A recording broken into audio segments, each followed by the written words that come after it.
Bonjour à tous. Bonjour. On vous retrouve pour ce deuxième atelier du Campus Amérique du Nord, pour la 7e édition de BIG. Et pour le deuxième atelier, donc, j'ai le plaisir d'être accompagné par Frédéric Rossi, qui est le nouveau directeur Amérique du Nord de Business France. Et Frédéric a pris son poste en août à New York. Il était auparavant directeur général à Paris. Et avant ça, il était déployé à l'export sur la zone Asie. Donc on a eu un petit changement imprévu, mais donc pour cet atelier, en fait, l'idée, c'est vraiment de donner une grande introduction des grandes lignes directrices et stratégiques sur la zone Amérique du Nord. Donc les opportunités business, les enjeux et les perspectives. Et donc pour cela, je vais laisser la parole à Frédéric. Merci beaucoup Hélène, bonjour à tous. Désolé pour mon retard ce matin, mais effectivement j'ai pris l'avion à JFK hier soir, j'étais déjà en retard, j'ai raté l'avion, j'ai pris le suivant et puis ce matin également il y avait pas mal de trafic pour venir de Roissy, ce qui prouve quand même que l'activité est bien repartie à la fois aux États-Unis et puis également ici. C'est toujours un grand plaisir d'être sur BIG parce que on ressent vraiment une énergie assez folle et c'est vrai que encore plus que l'année dernière, la salle est pleine aujourd'hui et on sent vraiment que entrepreneur est un mot français et pas forcément américain aujourd'hui. Alors, qui sommes-nous? Moi, je suis le directeur Amérique du Nord de Business France aujourd'hui. Comme l'a dit Hélène, j'étais auparavant en charge de la partie export de notre agence. C'est une agence publique, c'est le partenaire de référence de BPI France pour la partie accompagnement des sociétés françaises à l'international, particulièrement des PME et des ETI. On a un réseau commun dans toutes les régions françaises. On a un deuxième métier qui est d'attirer en France les investisseurs étrangers, particulièrement du coup les investisseurs nord-américains qui sont les premiers investisseurs étrangers qu'on attire en France. Et puis on gère également pour les jeunes qui nous écoutent le programme des VIE, ces volontaires internationaux en entreprise. Notre dispositif en Amérique du Nord, il couvre évidemment ces trois métiers et il essaye surtout de couvrir la totalité du territoire nord-américain, ce qui n'est pas forcément facile. On a une centaine de collaborateurs répartis sur 8 sites en Amérique du Nord, 6 aux États-Unis, 2 au Canada. Et vous voyez les petits pictogrammes. Notre ADN, c'est vraiment d'avoir une spécialisation sectorielle de l'ensemble de nos collaborateurs. Ceux qui traitent les vins et spiritueux ne traitent pas évidemment la tech et les autres secteurs d'activité. Donc on a 4 grands verticaux sectoriels qui sont répartis en fonction des pertinences géographiques. Et puis à l'intérieur de ces équipes, on a effectivement 3 métiers qui sont un peu les métiers clés pour les PME françaises qui souhaitent se développer à l'international. D'une part, on a des spécialistes du market access, market entry, comment décrypter les opportunités, comment élaborer sa stratégie de go-to-market. On a des spécialistes de business développement pour ouvrir les portes auprès des acteurs locaux, des clients ou des partenaires des entreprises françaises qui se développent. Et puis on a aussi des gens qui sont plutôt des spécialistes de l'event organization parce que c'est très important en Amérique du Nord comme ailleurs dans le monde de participer à des événements physiques, à des salons, à des conférences, etc. pour que la France soit présente et rayonne dans les différents écosystèmes. Alors on m'a demandé de vous parler de toutes les opportunités business en Amérique du Nord en moins de 30 minutes. Du coup, je pourrais vous faire un cours de macroéconomie nord-américaine. On pourrait aussi identifier secteur par secteur toutes les opportunités. On pourrait faire une masterclass sur l'accès au marché. Ça serait un peu une gageure, donc j'ai décidé de couvrir un peu ces 3 thématiques de manière assez impressionniste pour vous donner surtout l'envie de conquérir et l'envie d'aller vers l'ouest et conquérir, je crois que c'est le thème de ce BIG aujourd'hui, donc c'est important et surtout d'essayer de vous dire aussi que ça ne sera pas forcément facile tous les jours. C'est un marché qui est compliqué, qu'il faut comprendre et il faut en connaître les codes et éviter un certain nombre de difficultés. Alors rapidement, évidemment les États-Unis, un géant économique avec une richesse qui est à peu près selon les marchés, selon les secteurs d'activité, il faut qu'une PME française s'attende à avoir entre 6 fois et 15 ou 20 fois la taille du marché français par rapport à son secteur. Et donc, il faut qu'elle choisisse l'endroit qu'elle va devoir adresser sur le marché américain. Ça, c'est vraiment un facteur assez fondamental. Ça a été une polémique, je crois, dans les médias français, mais effectivement, les chiffres parlent, c'est-à-dire qu'aujourd'hui, le PIB par habitant aux États-Unis, il est à peu près de 30 à 40% supérieur à ce qu'il est en France, et les choses continuent de progresser, et malgré tout, malgré la taille du marché, malgré cette immensité, finalement les relations économiques sont extrêmement denses entre les US et la France, et c'est quand même l'un des pays avec lesquels la France cultive depuis plusieurs années un excédent commercial assez significatif, avec beaucoup d'implantations françaises aux États-Unis, plus de 4500 filiales, et pas que des grands groupes, beaucoup de PME qui ont racheté les entreprises sur le marché américain, et également des investissements croisés, puisque les États-Unis sont le premier investisseur étranger en France.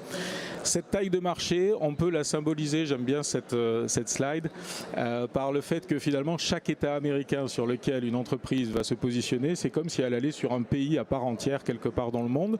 On voit par exemple que la Floride, c'est la taille du Mexique en termes de PIB. Si vous allez à New York, finalement, il faut considérer ça un peu comme la taille du marché coréen. Le Canada, dont on va parler tout de suite, c'est l'équivalent du PIB du Texas, etc., etc. Les exemples fourmillent.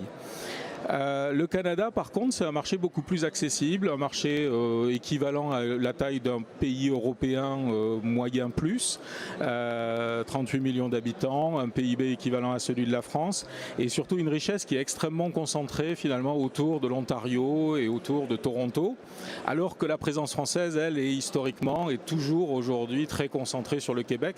Donc vous voyez bien qu'un des enjeux qui est le nôtre, c'est d'arriver à rééquilibrer un petit peu cette présence française et d'amener les entreprises françaises vers le Canada anglophone, parce qu'il y a beaucoup d'opportunités sur cette partie du pays. Un contexte également favorable pour les activités franco-canadiennes, à la fois politique, à la fois le contexte global du partenariat économique, avec notamment cet accord, le CETA, cet accord de libre-échange, dont déjà quelques années à peine après sa mise en vigueur provisoire au départ, et puis maintenant il est en train de rentrer en vigueur dans le dur, on perçoit déjà des avantages plutôt très positifs pour l'économie européenne, notamment dans des secteurs comme l'agroalimentaire. Alors, les clés de la dynamique du marché nord-américain, j'ai essayé d'en retenir 5 qui sont vraiment caractéristiques. C'est le marché numéro 1 au niveau mondial pour l'innovation dans quasiment tous les secteurs d'activité. Alors certes, les Américains regardent en Europe ce qui se passe, particulièrement sur la French Tech. Certes, la Chine est en train de catching up, mais on reste sur de l'innovation qui reste quand même beaucoup en Chine. Aujourd'hui, le premier écosystème mondial de l'innovation reste en Amérique du Nord, particulièrement aux États-Unis. Pour vous donner juste un chiffre, dans le domaine de la santé, qui est évidemment beaucoup regardé depuis 2 ans, 55% de l'innovation mondiale de la santé au niveau medtech, biotech, pharma, vient finalement du territoire américain. Le deuxième driver, c'est l'entrepreneuriat. Si entrepreneur est un mot français, aux États-Unis, en Amérique du Nord, c'est véritablement l'un des piliers fondateurs de la démocratie américaine. Et si on n'a pas monté une entreprise aux États-Unis, finalement, on n'existe pas vraiment, on n'est pas crédible. Donc ça, c'est également un aspect très, très important qui est source d'un grand dynamisme et puis qui aussi vous permettra d'échanger d'égal à égal avec vos interlocuteurs américains. Compétitivité, c'est un marché qui est darwinien complètement, donc si on réussit aux États-Unis, on peut réussir dans beaucoup d'endroits dans le monde. Il faut en avoir conscience, c'est pas facile, mais c'est un marché extrêmement compétitif et donc extrêmement formateur. Et puis l'un des drivers aussi du développement du marché, c'est qu'il n'est pas orienté est-ouest. Aux États-Unis, vous allez difficilement de la côte est vers la côte est. Par contre, toutes les chaînes de valeur sont véritablement orientées nord-sud entre le Canada, les États-Unis et jusqu'au Mexique, dans le cadre de l'ALENA, avec du coup l'organisation économique qui se fait à l'intérieur de ces grandes zones, côte est, Midwest et côte ouest. Dernier point, évidemment, ça c'est un secret pour personne, l'accès au financement avec une profondeur de marché absolument exceptionnelle. Alors une fois qu'on a identifié ces clés de dynamique, aujourd'hui pour une PME française, parce que c'est quand même ça le sujet aujourd'hui sur Big, est-ce que c'est le bon moment d'aller sur le marché nord-américain ? On a pu penser pendant 4 ans avec l'épisode Trump, la pandémie dont les États-Unis ont quand même encore aujourd'hui beaucoup de mal à se relever, que c'était pas forcément un marché qui pouvait donner très envie.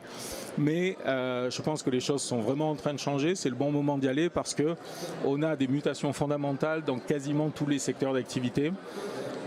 Une techisation évidemment, mais également des changements dans les modes de consommation, dans les réseaux de distribution, dans l'organisation du travail également, qui font que les acteurs dominants du monde d'avant, ceux qui peut-être étaient déjà les distributeurs des solutions de vos concurrents, aujourd'hui ont des difficultés, doivent pivoter et qu'il y a des nouveaux acteurs qui émergent qui peuvent laisser de la place aux entreprises européennes ou aux newcomers ou aux entreprises françaises qui arrivent sur le marché. Deuxième aspect qui est vraiment important pour nous, c'est la stratégie climat avec la prise en compte pour la première fois de manière vraiment résolue par l'administration Biden de l'urgence écologique. On verra les premiers achievements ou les premiers engagements lors de la COP26 à Glasgow dans quelques semaines. Et d'ailleurs, dans la lignée de la COP26 à Glasgow, nous organisons avec nos homologues américains ici à l'ambassade US à Paris un séminaire sur la transition énergétique et écologique, ce qui prouve bien qu'ils regardent aussi du côté de l'Europe pour les technologies dans ces secteurs-là. Le plan Biden dans les infrastructures, il y a 2 plans dans les infrastructures, un de 1 000 milliards, un autre de 3 500 milliards, de beaucoup de discussions au Sénat et au Congrès aujourd'hui, beaucoup d'allers-retours pour arriver à structurer une majorité pour approuver ces plans. Le premier sur les infrastructures, il va être approuvé. Le deuxième, c'est beaucoup plus délicat aujourd'hui. Il y aura certainement beaucoup d'opportunités, mais il ne faut pas croire qu'il y aura 1 000 ou 3 500 milliards d'opportunités parce qu'il y a beaucoup de freins derrière pour les entreprises étrangères, le Buy American Act, etc. Et donc, il va falloir décortiquer le contenu de ces plans pour voir qu'est-ce qui est véritablement gagnable pour des sociétés européennes. Autre aspect important, redéploiement des chaînes de valeur. Vous avez vu les annonces de Intel, de HP, etc., qui souhaitent relocaliser une partie de leur activité qui était en Chine, soit en Europe, soit aux États-Unis. Évidemment, c'est source d'opportunités pour tous les sous-traitants qui vont travailler sur ces projets. Et puis la réouverture des frontières. Alors, vous avez tous vu l'annonce, enfin tous ceux qui s'intéressent aux États-Unis, de la fin du travel ban qui a été faite par le gouvernement américain le 20 septembre.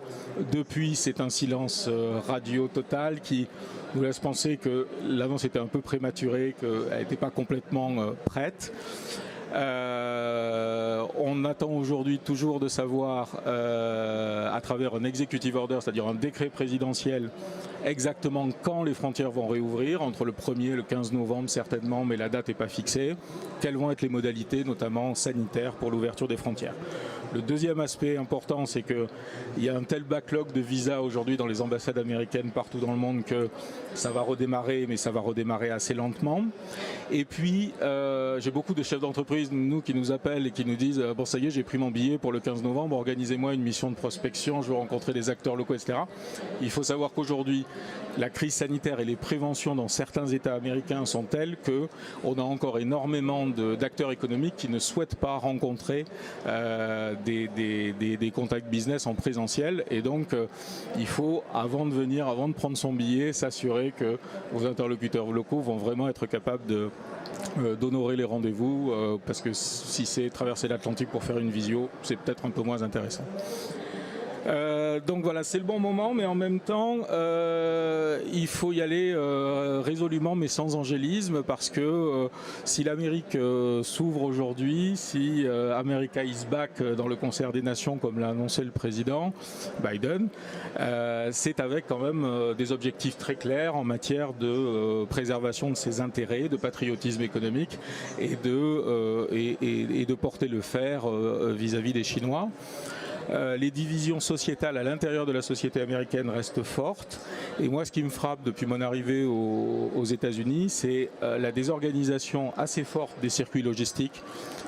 Vous avez un produit sur deux qui est out of stock dans tous les magasins à New York aujourd'hui. C'est très compliqué de s'approvisionner. Tous les conteneurs sont en retard. Il y a des backlogs énormes au niveau des ports, etc. Et puis, si vous vous baladez un petit peu, moi j'ai commencé à sortir un peu dans les banlieues industrielles. Ce que vous voyez tout le temps, c'est l'écriteau We are hiring everywhere, c'est-à-dire que tout le monde cherche de la main-d'œuvre partout aux États-Unis. Aujourd'hui, il y a une tension très forte sur le marché du travail, alors même que les chiffres sur les créations d'emplois sont plutôt décevants depuis le mois d'août, alors qu'ils étaient plutôt très bons sur la période du printemps et du début de l'été. Donc, une situation qui reste un petit peu compliquée, surtout quand on arrive sur le marché et qu'on n'a pas les codes pour gérer ce type de difficultés. Je l'ai mentionné tout à l'heure, le Buy American Act par exemple, qui sur tout le volume d'investissement d'un plan comme le plan sur les infrastructures va faire que beaucoup de contrats seront accessibles uniquement à des sociétés qui ont une filiale aux États-Unis, qui sont présentes sur le territoire américain et qui créent des emplois aux US. Ce qui est assez étonnant là aussi, c'est que on commence à avoir des lobbies dans certains secteurs d'activité qui disent nous on a besoin de technologies étrangères, notamment il y a beaucoup de choses dans le plan Biden sur évidemment la rénovation des infrastructures, notamment de sanitation, d'approvisionnement en eau, etc. Et là on voit bien que c'est les professionnels eux-mêmes qui disent il faut lever temporairement les règles du Buy American Act pour pouvoir acquérir des technologies étrangères. Donc il y a tout un jeu de pouvoir autour de cette législation. Mais pour un acteur étranger, il faut bien savoir où on met les pieds. Et puis, le fait que, vous l'avez vu à l'occasion de certaines affaires récentes, l'Europe est quand même beaucoup moins dans le radar aujourd'hui. Le pivot de l'Amérique vers l'Asie, initié par Obama, continue et se renforce même de manière très sensible. Moi, je suis frappé aussi de mon arrivée par l'asymétrie d'information entre les États-Unis et l'Europe. Dès que vous ouvrez la newsletter du Monde tous les matins que vous recevez en version électronique ou de n'importe quel autre journal français, vous avez minimum 3-4 articles sur ce qui se passe aux États-Unis, sur l'actualité des boîtes américaines. Quand vous êtes aux États-Unis, il faut vraiment chercher l'actualité sur les boîtes européennes. Vous avez plus d'actualité sur l'Asie aujourd'hui que vous n'en avez sur l'Europe. Donc il faut avoir aussi conscience de ce changement assez profond de paradigme. Alors, une fois qu'on a dit ça, comment on réussit quand on est une PME française, un entrepreneur qui souhaite aller aux États-Unis? Comment on approche ce marché? J'ai juste 2 slides sur le sujet. Cette première slide, c'est sur comment on se prépare. Il faut vraiment arriver bien préparé aux US, beaucoup plus qu'ailleurs. Et donc, tout simplement, commencer par analyser le secteur, le marché, la concurrence, etc. Il y a beaucoup de sources d'informations, il faut trouver les bonnes.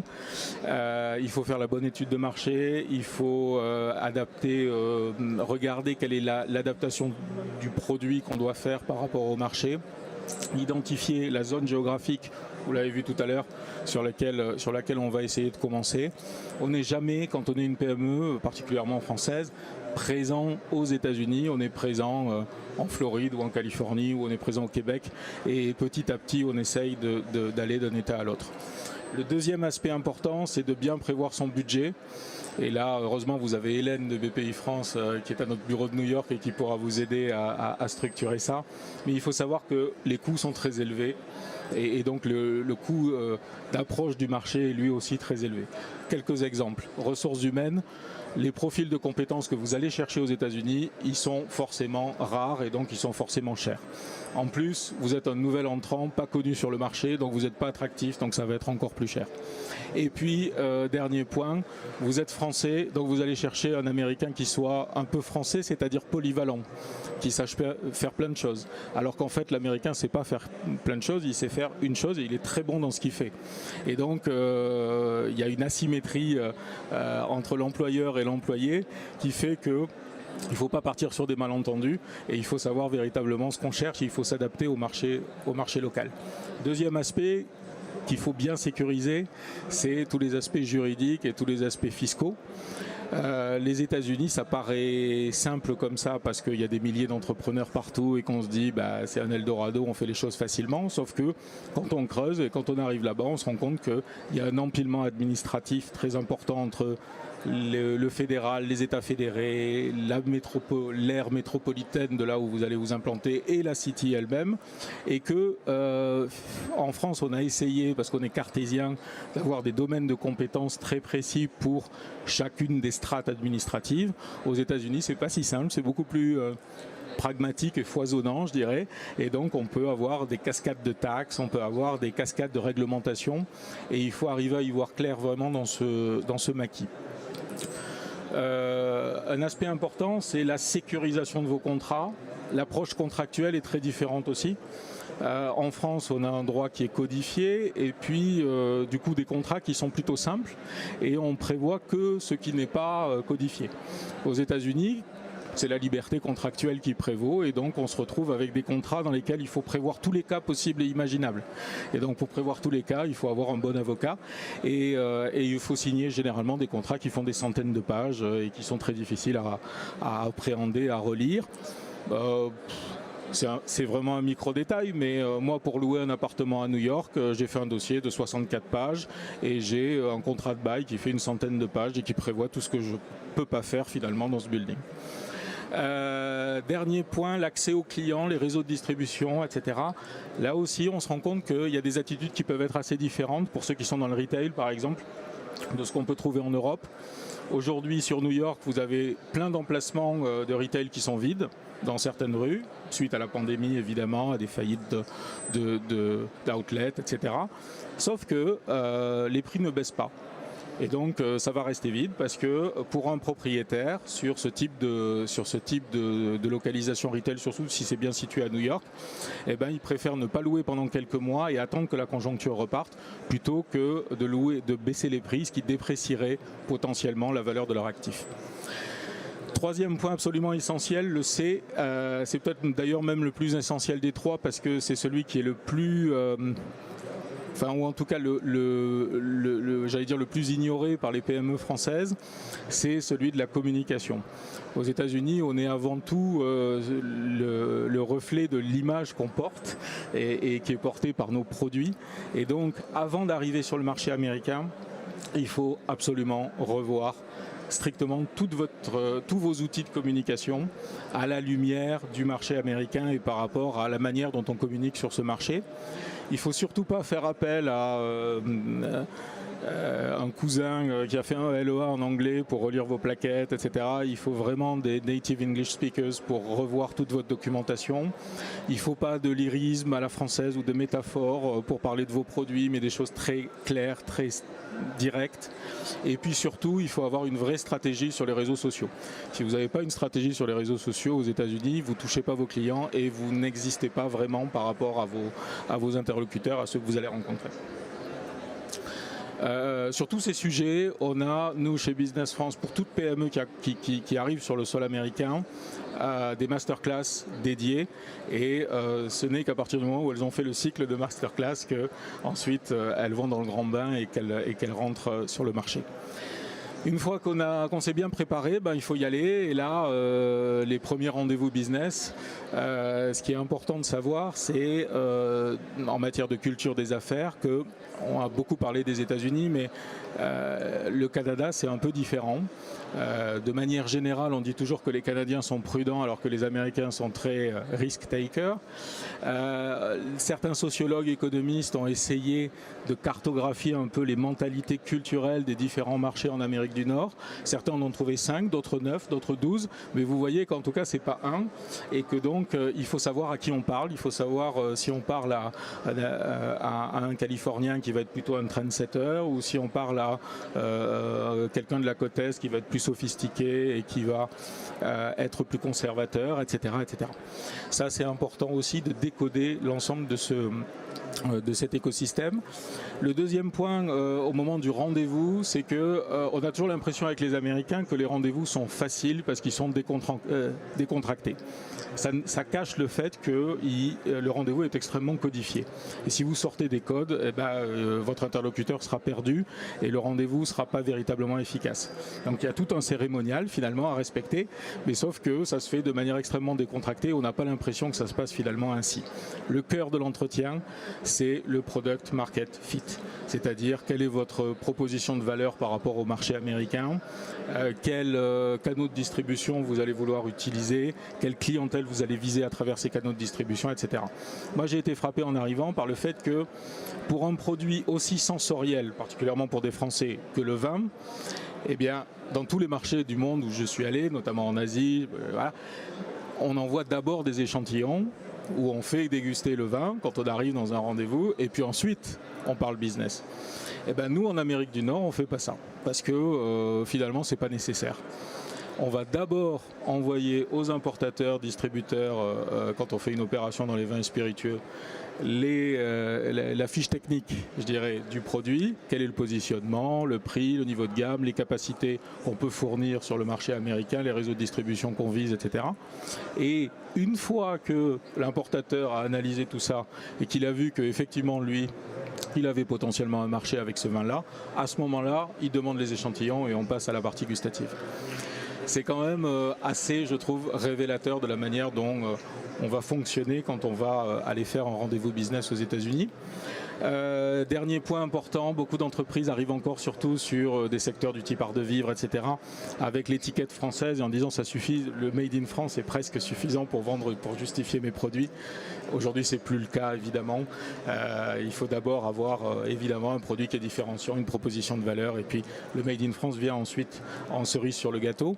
Sachant que ce qui est toujours important aux États-Unis, surtout avec des acteurs qui ne vous connaissent pas, c'est d'avoir des références solides, pas forcément aux États-Unis, mais des références mondiales. Sur tous les secteurs technologiques, ça va être des grands chercheurs, des publications scientifiques, etc. Dans les secteurs de la distribution, de la mode ou autre, ça va être des prescripteurs, des gens qui ont blogué, des blogueurs qui ont mis des articles sur votre produit, etc.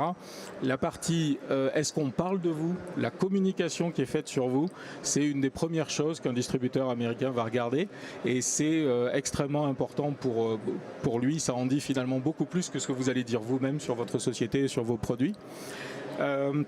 Dernier point, le dilemme adaptation versus rigidité.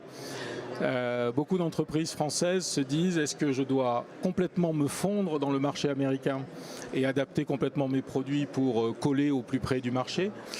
C'est pas forcément la bonne idée parce que vous serez jamais aussi bon qu'un Américain sur son pays, vous n'avez pas les réseaux, vous n'avez pas les... Donc si c'est pour faire la même chose, vous le ferez forcément moins bien qu'eux. Et en même temps, il y en a d'autres qui sont très rigides et qui disent non, je ne transigerai jamais avec mon ADN de marque. C'est pas forcément une excellente idée non plus parce que les cultures sont différentes, les modes de consommation aussi, et notamment pour tous ceux qui sont dans la distribution, dans le food, etc. Moi, je cite souvent un exemple, c'est celui de La Durée. Chez La Durée, aux États-Unis, à New York, vous avez des avocados toast parce que les Américains veulent trouver ça à côté des macarons quand ils vont bruncher chez La Durée le week-end. Et en même temps, vous avez aussi le décorum classique de La Durée et vous avez l'ADN de marque qui est toujours présent. Donc, il faut bien étudier cet aspect-là et très souvent, on se plante une fois, deux fois, trois fois avant de trouver exactement le bon fit par rapport au marché américain. Et ce que fait la durée à New York, c'est pas ce que fait la durée en Floride ou en Californie. Là aussi, il faut s'adapter par rapport à l'immensité du marché et aux 5, 9 ou 12 typologies de marchés différentes. Je vais passer assez rapidement sur la noix de coco et l'abricot. Vous aurez la présentation et donc vous pourrez essayer de voir qui est la noix de coco, qui est l'abricot. Entre celui qui est fermé à l'extérieur, assez dur, et puis finalement tendre à l'intérieur, et puis l'autre qui est l'inverse. Il y a évidemment un Français et un Américain là. En matière de pratique des affaires, ce que nous reprochent les Américains, c'est de ne pas aller droit au but, de faire des circonvolutions, de ne pas être très risk-taker, d'être peut-être parfois un peu trop perfectionniste, alors qu'eux, ils font beaucoup de learning by doing. Donc, essayez de vous rapprocher au maximum, finalement, de leur perception, de leur manière de fonctionner, pour au moins faire un peu plus que de la moitié du chemin.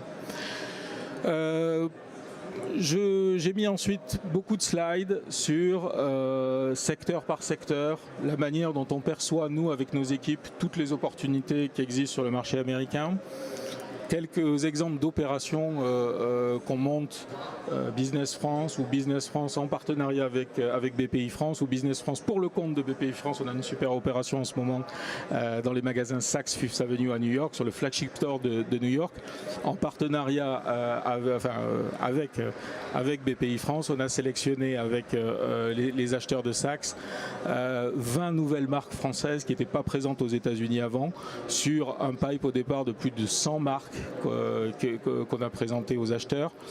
Et c'est la première fois qu'il y a autant de marques nouvelles qui rentrent dans un department store aussi emblématique à New York. Donc si vous venez à New York à partir du 12 octobre, si vous avez un NIE, un National Interest Exception, pour pouvoir aller aux États-Unis, et jusqu'au 12 novembre, vous pourrez visiter ce flagship. Je pense que c'est intéressant parce que c'est emblématique du fait que si on respecte les codes, si on est adapté au marché et si on est en phase avec ce que recherchent les acheteurs américains, on peut assez facilement finalement percer sur le marché. La difficulté, par exemple, dans ce secteur-là, c'est qu'aujourd'hui, il n'y a plus d'achats fermes, c'est du dropshipping, donc il faut trouver des partenaires également pour fonctionner sur le marché américain. Donc vous verrez à travers ces slides, ça c'était juste un exemple, quelles sont un peu les tendances dans tous les secteurs d'activité que l'on couvre, et puis avec des exemples d'opérations, et puis quelques témoignages clients également. Voilà, n'hésitez pas à nous contacter. Vous avez ici notre site internet Team France Export en français avec toute la programmation de nos opérations, notre site Amérique du Nord, et puis contactez-moi directement si vous souhaitez développer vos activités sur ce marché. Je vous souhaite un excellent Big et puis surtout une très belle journée nord-américaine, puisqu'il y a encore 11 ou 12 ateliers à suivre pendant toute la journée, et donc vous en saurez encore beaucoup plus sur le marché nord-américain et vous serez prêts à venir nous voir à partir du moment où le travel ban sera levé. Merci beaucoup.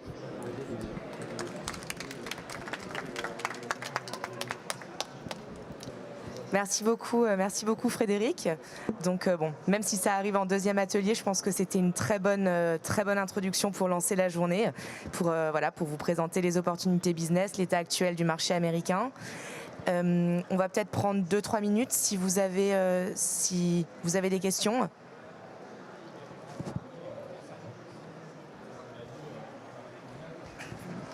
Bonjour, j'avais une question sur la dureté du patriotisme américain en ce moment par rapport aux produits qui arrivent de France.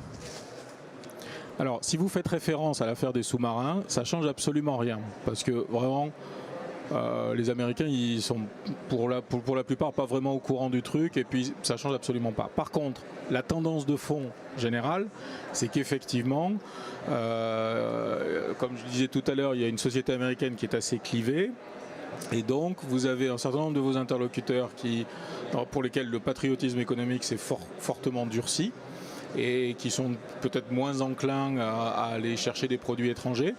Après, comme ils sont avant tout business-minded, s'ils n'ont pas de solution locale et qu'il y a une solution étrangère, ils adopteront la solution étrangère. Ça, c'est clair.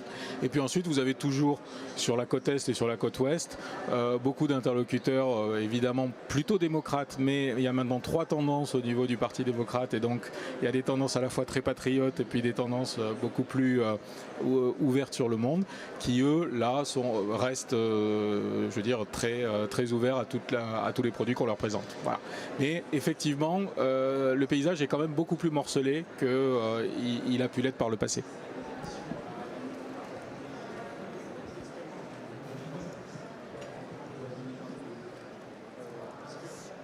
Merci, bonjour, société ES2I. On est en train d'envoyer un VIE au Canada, dans notre filiale à Montréal. Une question pour savoir si cette VIE peut prospecter physiquement aux États-Unis ou est-ce qu'on est limité sur le nombre de jours? On n'arrive pas trop à avoir l'info pour l'instant. Voilà, merci. Alors effectivement, il peut, mais c'est limité. Alors je n'ai plus en tête exactement le nombre de jours, je pourrais vous le dire en demandant à mes équipes, mais effectivement, aujourd'hui c'est limité. On avait, alors le Canada s'est réouvert pour les VIE depuis juillet dernier, et donc on a récupéré quasiment les niveaux qu'on avait avant la crise. On a un engouement très très fort pour le VIE au Canada.